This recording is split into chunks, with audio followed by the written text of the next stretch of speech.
সামনে সহবরাত রমজানকে কেন্দ্র করে আসলে ঘটনা দেশের মধ্যে একটা অস্থিতিশীল ঘটনা ঘটানোর জন্য কিছু অসাধু ব্যবসায়ী এর সাথে কিছু সিন্ডিকেট লোক যোগ সাজেশন আছে।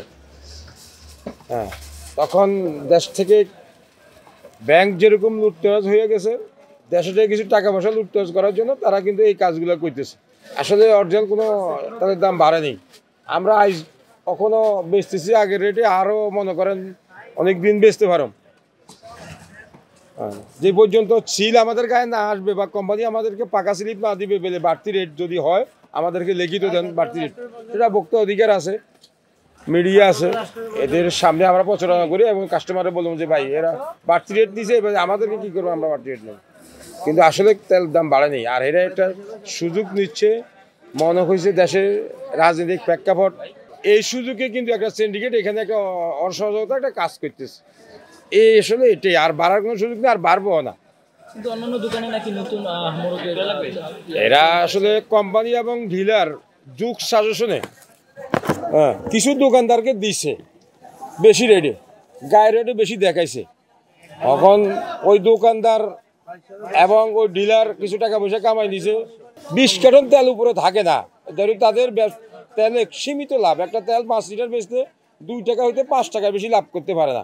একটা ডিলার কিন্তু একটা তেলে 20 থেকে 40 টাকা পর্যন্ত লাভ করে, তার দোকানদার সেটা পারে না। আমাদের জন্য তো কষ্ট। আমি ভাবছিলাম যে 12 পিসের মিস্টার নুডলস আছে, সরকার ইয়ে করবো, কই অনেক তো আরো বাড়াইছে।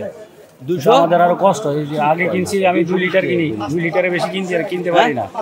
আমার তো সমস্যা, আর্থিক অবস্থা খারাপ। 70 কিনছি, এখন 2 লিটার 90 টাকা। কোনো কোনো দোকানে 95 রাখে, একটাও কম রাখে না। আমাদের বলার কি আছে, সরকার বাড়াইলেন আমরা কিছু করতে পারবো, আন্দোলন করে লাভ হয়েছে কি? ইনটেক যে সয়াবিনগুলি আছে এগুলি নতুন করে আবার 6 টাকা লিটারে বাড়ছে।